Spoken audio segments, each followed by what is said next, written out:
අනේ ටික. දෝසි මාමගේ දෝසි නැන්දාගේ දෝසි අක්කාගේ දෝසි ආච්චිගේ දෝසි පුඩින් කන්න විදිහක් නැහැ. දෝසි වයිෆ්ගේ එන්න පොඩ්ඩක්.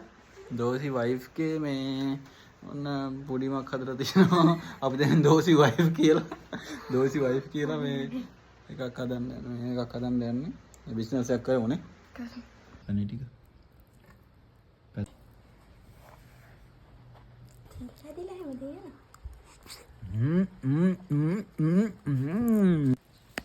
කමන්න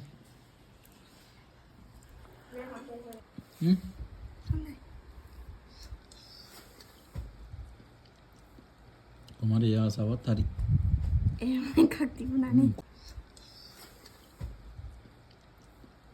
කුමාරී ආසාවත් හරි එහෙම එකක් තිබුණානේ. කොන්ජිවා කොනිචිවා. මොකද්ද කොනිචිවා? දන්නේ නැහැ ඉතින් මං ගැලපෙන ඉතින් ගැලපෙන එකක් කිව්වා. ගැලපෙනවද දන්නේ නැහැ ඉතින් මං කිව්වා ඉතින් ආර කොන්ජිවා. ඔය කියන්නේ කොන්ජිවා කියන ගෑම රසයි කියලා වගේ හරි.